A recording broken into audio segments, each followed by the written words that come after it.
It is midnight, January 17th, 1920. Across the United States, glasses are raised for one final toast. In New York, Chicago, and San Francisco, patrons in saloons are drinking deeply, savoring the last legal drop of alcohol they expect to see in their lifetimes. The 18th Amendment has come into effect. The Volstead Act is the law of the land. The United States government has officially declared war on the manufacture, sale, and transportation of intoxicating liquors. The temperance movement promised that this moment would usher in a new era of moral purity, reduced crime, and stronger families. They believed that by closing the saloon, they were opening the door to a utopia. But they were wrong, catastrophically wrong. Instead of ending vice, they were about to finance it on a scale the world had never seen. That ticking clock didn't mark the end of alcohol. It marked the beginning of the bloodiest, most profitable era in the history of American crime. Before that night, criminal gangs were disorganized, localized, and relatively poor.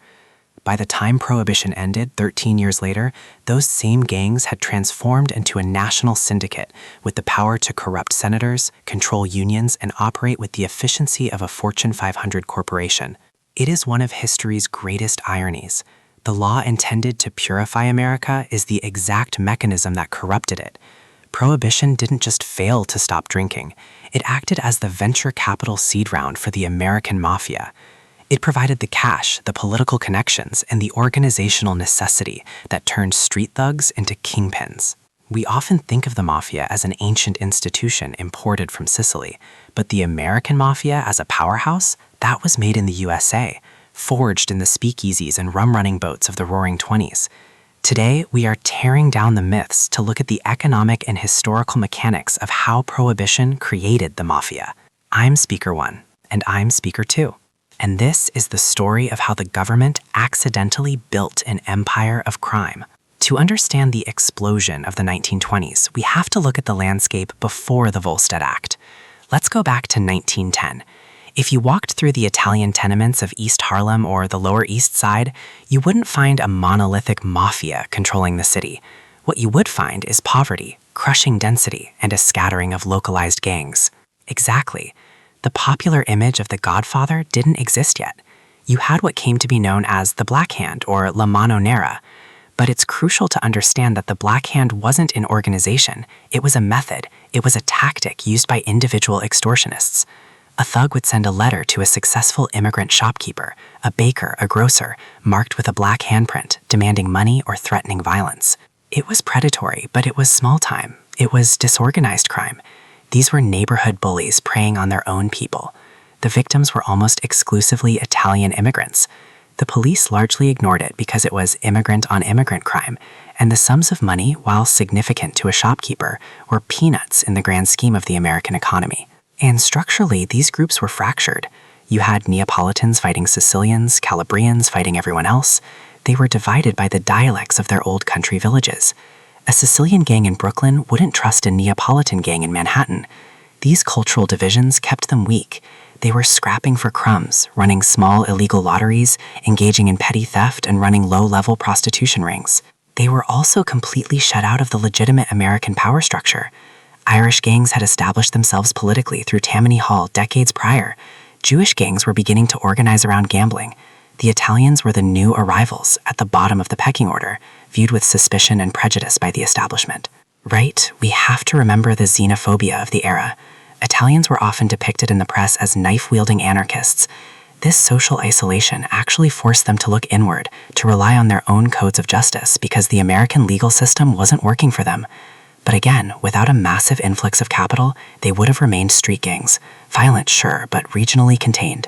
There was no national commission. There was no syndication. There was no hierarchy that spanned state lines. If you were a gangster in 1915, your world ended 3 blocks down the street. You were fighting over scraps. But then, the temperance movement, led by the Anti-Saloon League and the Women's Christian Temperance Union, finally achieved their goal. They amended the Constitution. They created a vacuum, a massive, continent-sized economic vacuum. Overnight, the legal supply of a commodity that millions of Americans consumed daily, alcohol, was cut to zero. But the demand? The demand didn't drop by a single percentage point. In fact, the forbidden nature of alcohol made it more desirable. This is basic economics 101. When demand remains high and supply is illegal, the price creates a risk premium. The profit margins skyrocket because you aren't just paying for the product, you are paying for the danger of delivering it. The localized gangs of New York and Chicago looked at this new law and they didn't see a restriction. They saw the greatest business opportunity in human history. So the Volstead Act passes, the shutters come down on the legal saloons, and immediately the scramble begins. This is where the story shifts from street thuggery to industrial logistics. Providing alcohol to a thirsty nation isn't like stealing a wallet. It requires a supply chain. Think about what that entails. You need manufacturing, either illegal stills or breweries. You need importation, boats to bring rum from the Caribbean or whiskey from Canada. You need distribution, trucks, warehouses, and drivers. And you need retail, the speakeasies. This required organization on a scale that the Black Hand extortionists had never dreamed of. And this is why the Italians, along with Jewish associates like Meyer Lansky and Arnold Rothstein, rose to the top. They were willing to take the physical risks that others weren't. Early on, you saw the rise of the rum rows off the coast of New York and New Jersey, ships anchored just outside the 3-mile limit, loaded with high-quality liquor. Gangs would send out speedboats to offload the cargo under the cover of darkness. The money was astronomical. We are talking about profit margins of 1,000% or more. A case of scotch that cost $30 in Montreal could be sold for hundreds in New York. Suddenly, these street toughs were walking around with rolls of cash that could buy entire city blocks. And money is power. Money buys silence. Money buys protection. This is the key point: corruption. Before Prohibition, a gang might bribe a beat cop to look the other way during a robbery. During Prohibition, they were bribing judges, police chiefs, mayors, and Prohibition agents. The famous statistic is that 1 in 12 federal Prohibition agents was dismissed for corruption, but the real number was likely much higher. The Mafia wasn't fighting the system anymore. They were buying it. Let's look at Chicago. Al Capone represents the archetype of this era. He wasn't just a thug, he was a celebrity. He viewed himself as a public benefactor. He famously said, "I am just a businessman, giving the people what they want." And in a way, he was right. The public didn't see bootleggers as villains. They saw them as heroes fighting an unpopular law. But the business was inherently violent. In a legal market, if a competitor undercuts your prices or steals your territory, you sue them. In an illegal market, you can't go to court. You have to enforce contracts with a Tommy gun. This led to the violent consolidation of power. The gangs that were smarter, more ruthless, and better organized swallowed the smaller ones. This is Darwinian capitalism with a body count. The violence peaked in events like this. Luciano is the pivotal figure here. He was part of the Young Turks generation. He looked at the old bosses, the mustache Petes like Joe Masseria and Salvatore Maranzano, and saw them as dinosaurs. The old bosses were obsessed with old-world vendettas and refused to work with non-Italians. Luciano didn't care about where you were from. He cared about how much money you could make. He envisioned a national crime syndicate that included Italians, Jews, and Irish. So Luciano orchestrated the Castellammare War, a bloody conflict in New York between the old factions. He played both sides, and eventually he eliminated both Masseria and Maranzano. In 1931, with the old guard dead, Luciano did something revolutionary. He didn't declare himself the boss of bosses. He abolished the title. He created the Commission. It was a board of directors for organized crime. The heads of the 5 families of New York, plus bosses from Chicago and Buffalo, would sit at a table and resolve disputes. They divided territories. They set rules. If you wanted to kill a made man, you needed permission from the commission. It brought corporate structure to criminal chaos. This structure was directly funded by Prohibition profits. The sheer volume of cash allowed them to set up this infrastructure. They had accountants, lawyers, and layers of insulation between the street soldiers and the bosses. By the early 1930s, the Mafia had vertical integration. They owned the trucks, the speakeasies, the breweries, and the politicians. And we have to talk about the quality of the product. At the beginning of Prohibition, people drank whatever they could get. Bathtub gin was real, and it was dangerous. People went blind or died from wood alcohol. But as the Mafia organized, they realized that killing their customers was bad strategy. They started prioritizing quality, smuggling in genuine Canadian whiskey and English gin. They professionalized the industry. They also diversified geographically. It wasn't just New York and Chicago. Prohibition created networks that connected to Detroit for Canadian entry, Florida for Caribbean rum, and New Orleans. These supply routes created the highways for future criminal enterprises. The route you used to smuggle rum in 1925 was the same route you used to smuggle heroin in 1955. But all good things must come to an end. By 1933, the Great Depression was ravaging the country. The government needed tax revenue, and the public was tired of the violence. The 21st Amendment was ratified, repealing Prohibition. The legal tops were turned back on. You would think this would destroy the mafia. Their main revenue stream vanished overnight.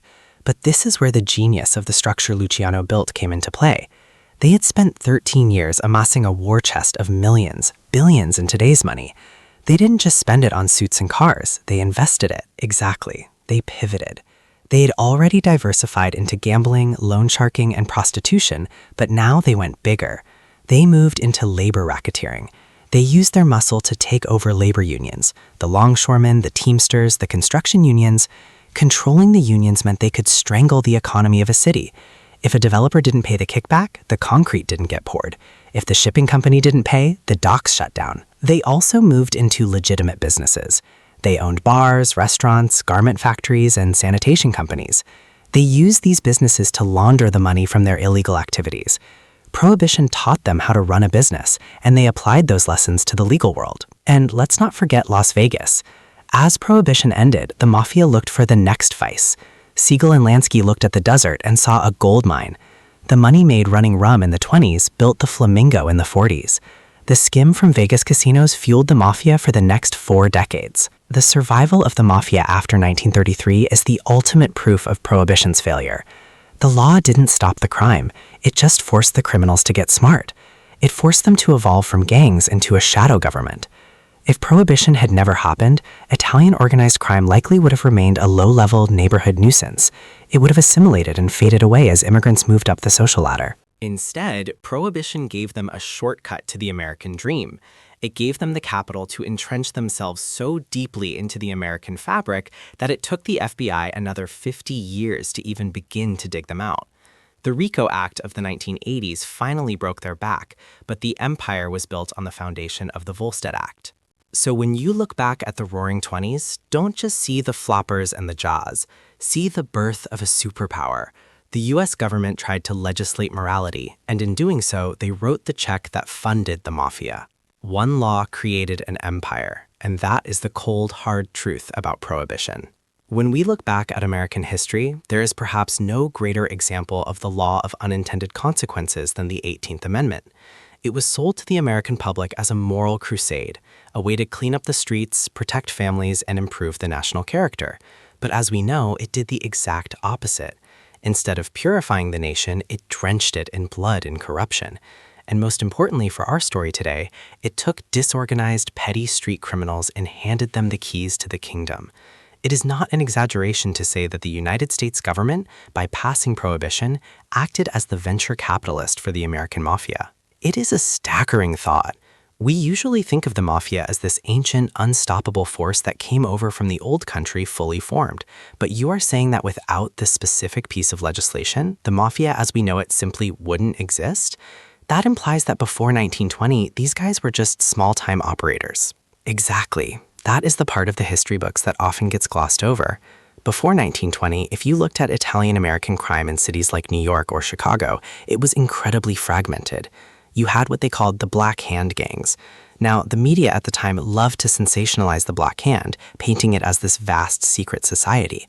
But in reality, it wasn't an organization at all. It was a method. It was a tactic. You had individual thugs or small groups of 3 or 4 guys who would send extortion letters to successful immigrants in their own neighborhoods. So it was predatory, but it was local. They were preying on their own neighbors rather than running a national syndicate. Precisely. They would sign a letter with a block handprint or a dagger and demand $500, or they would blow up the victim's front porch. It was brutal, but it was small scale. They were fighting over scraps.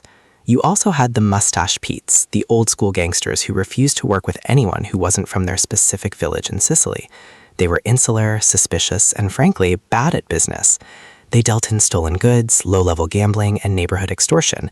They had no political power. They had no judges in their pockets. They were just street toughs. So the infrastructure for a criminal empire wasn't there. They didn't have the capital to bribe police captains or senators. They were just surviving. Right. And then the clock strikes midnight on January 17th, 1920. The Volstead Act goes into effect.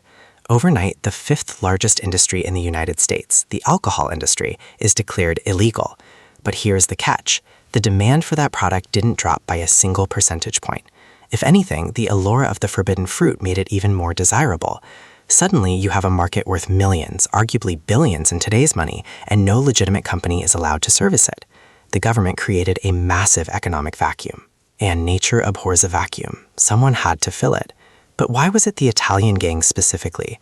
You had Irish gangs, Jewish gangs, and Polish gangs. Why did this moment become the catalyst specifically for the Cosa Nostra? That is a great question, and the answer lies in geography and timing. The Irish gangs were certainly involved, and early on, Jewish gangsters like Arnold Rothstein were arguably the smartest guys in the room. But the Italian immigrants were arriving in massive waves just as this was happening. They were marginalized, shut out of many legitimate trades, and clustered in tenements. But crucially, many of them came from a culture in Sicily or southern Italy where distrust of the government was ingrained and where secret societies were a normalized way of solving problems. When Prohibition hit, they had the manpower and they had the hunger. But the real turning point wasn't just who stepped up, it was how they adapted.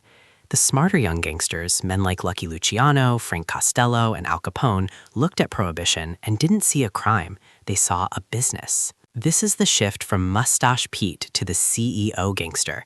They stopped acting like thugs and started acting like logistics managers. 100%. Let's look at the logistics of bootlegging. It wasn't just about hiding a bottle in your coat. To supply a city like New York or Chicago, you needed a fleet of ships to bring rum from the Caribbean or whiskey from Canada. You needed trucks to transport it from the shore. You needed warehouses to store it. You needed chemists to cut the alcohol or redistill industrial alcohol so it wouldn't blind people, though sometimes it still did. And most importantly, you needed a payroll department to bribe the police, the judges, and the politicians. This required organization on a scale the Black Hand never dreamed of. You couldn't run this operation if you were only willing to work with guys from your own village. You had to work with everyone. And the money.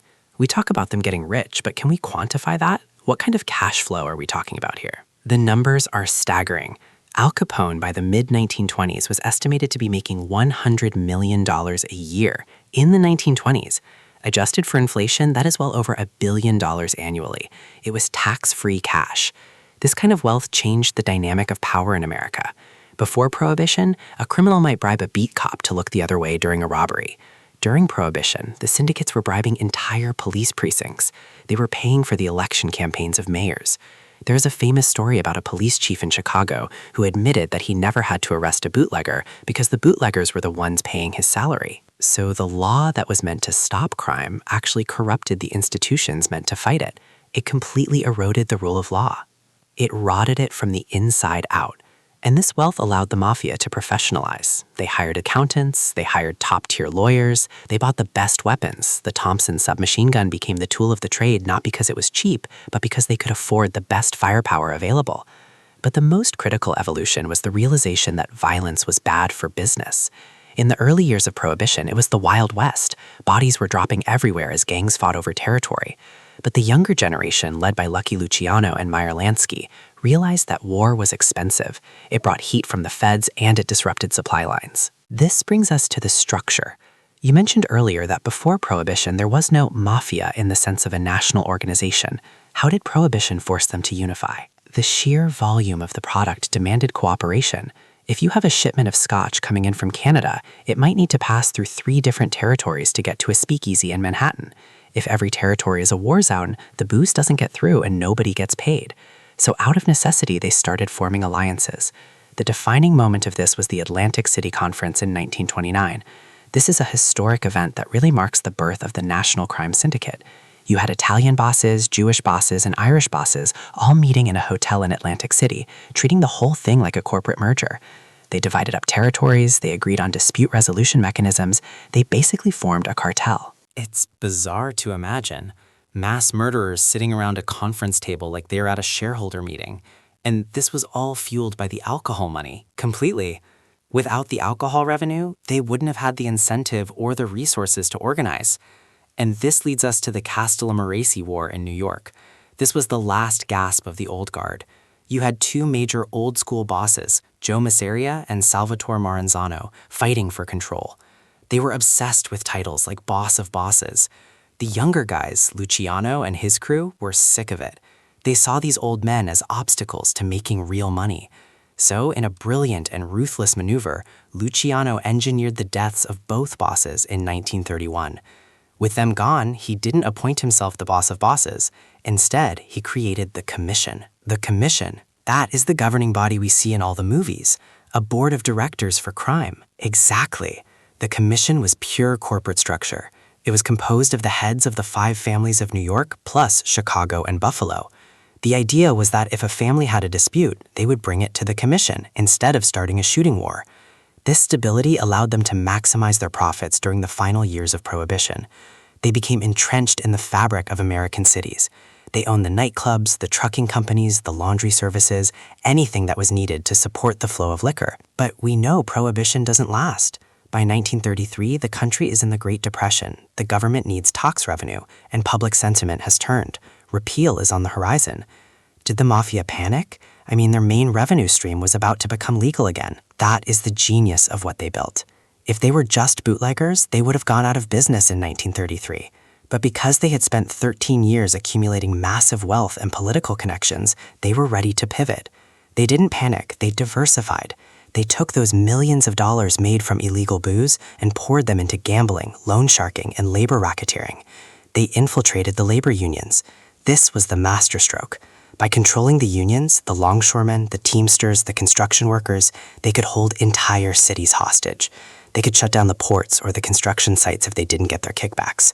Prohibition gave them the seed money to buy their way into the legitimate economy. So when people drank legal beer after 1933, the mafia was still making money off the trucks that delivered it and the glass it was bottled in. Precisely.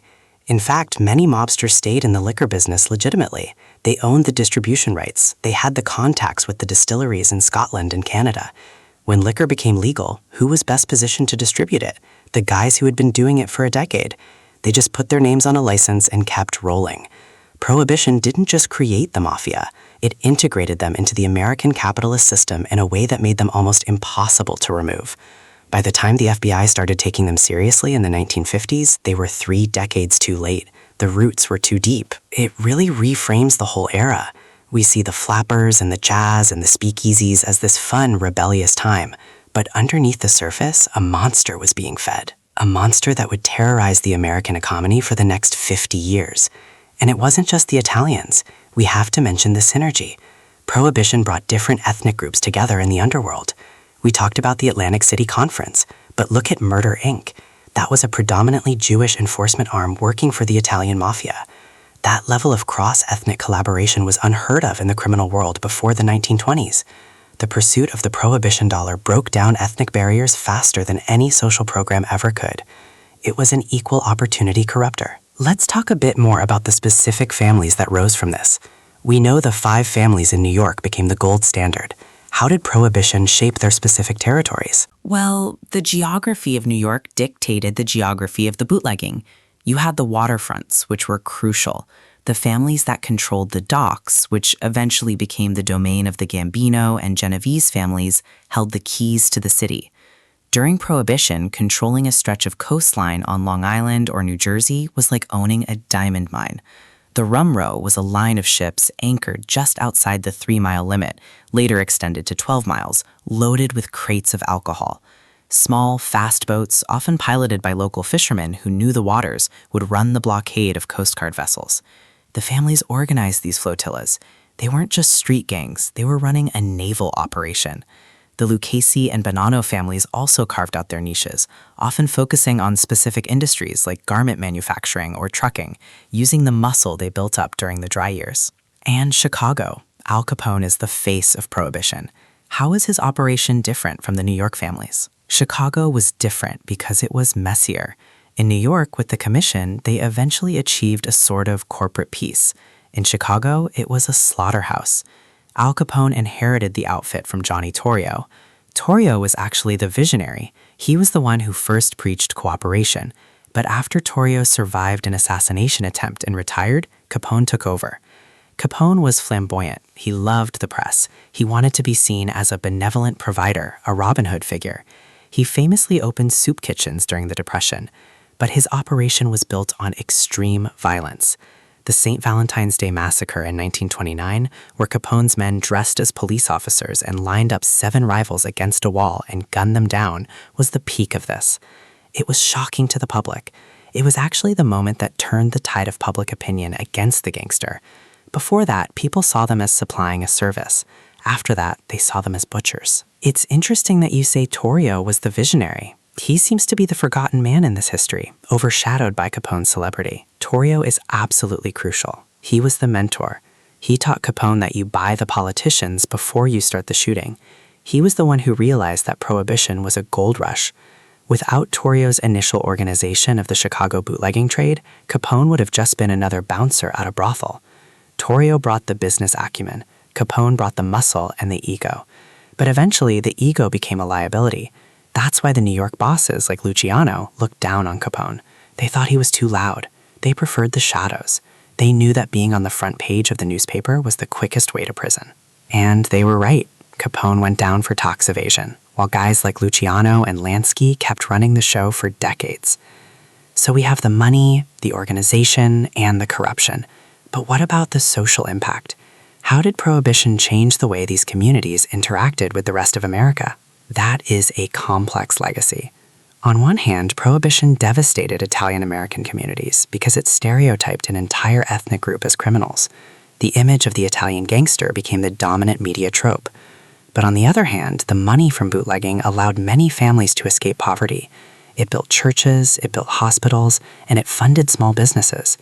In many neighborhoods, the local Don was the guy you went to when you couldn't pay a rent or when your kid got sick. They filled the role that the government was failing to fill. This garnered them a lot of loyalty. The concept of omertà, or silence, wasn't just about fear. For many people, it was about loyalty to the people who were actually helping them survive the Depression. Prohibition created a state within a state within a state. That is a powerful image. And as we move past 1933 into the 40s and 50s, that state didn't dissolve. It just went underground. It went underground and it went corporate. The ultimate legacy of Prohibition is that it taught the mafia the value of the front. During the dry years, they had to hide the booze behind legitimate businesses, flower shops, funeral homes, restaurants. They got very good at money laundering before that term was even widely used. When Prohibition ended, they simply kept those fronts and expanded them. They moved into Las Vegas. That is another direct line. The money that built the first casinos in Vegas, that was Prohibition money. Siegel and Lansky took the profits from the 1920s and invested them in the desert in the 1940s. Without the bootlegging cash, there is no Las Vegas Strip. It connects everything, from the streets of New York to the sands of Nevada. One law, passed with good intentions, completely reshaped the American landscape. And that brings us back to the central thesis. The mafia didn't create the crime. The law created the market. The mafia simply provided the supply. It is a lesson in economics as much as it is in criminology. When you criminalize a commodity that millions of people want, you don't eliminate the commodity. You eliminate the regulation, the taxes, and the safety standards, and you hand the monopoly to the most violent people in society. The 18th Amendment was effectively a government subsidy for organized crime. So, looking at the timeline, the 1920s was the incubation period. The 1930s was the consolidation, and the decades that followed were the reign of the empire that Prohibition built. Correct. And even today, though the mafia is a shadow of what it was, the structures they built, the way organized crime interacts with unions, with construction, with gambling, all of those playbooks were written between 1920 and 1933. The modern RICO statutes that eventually brought them down were designed specifically to dismantle the corporate structure that Luciano invented during Prohibition. It took the government 50 years to figure out how to undo what they inadvertently created. It is fascinating to think about the what if.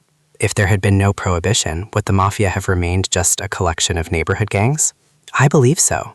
Without the massive influx of cash, they wouldn't have had the power to corrupt the political system. They would have remained local parasites rather than a national infection. They would have likely assimilated into the broader culture much faster, without the stigma and the power of the criminal life holding them back. the history of the 20th century would look radically different. We might not have had a JFK assassination conspiracy theory involving the mob. We might not have had the Las Vegas we know. The Teamsters Union might have had a completely different history. The ripple effects are endless. It's a sobering reminder of the power of legislation. So, as we wrap up this analysis, what is the key takeaway for our listeners? When they think of the Mafia, they shouldn't just think of the Godfather. They should think of the Volstead Act. Absolutely. The takeaway is that the Mafia was not an alien invader. It was a byproduct of American policy. It was an American institution forged in the fires of an American culture war. Prohibition was the soil, the water, and the sunlight that allowed the weeds of organized crime to grow into a jungle. And once that jungle grew, it was nearly impossible to cut down. The story of the Mafia is not just a story of crime. It is the story of what happens when a government tries to legislate morality and forgets about economics. A powerful conclusion. One law created an empire, and the price was paid in blood and corruption for generations. Exactly. Thank you for joining us for this deep dive into the true origins of the mob. It is a dark history, but one we need to understand to see the full picture of the American century.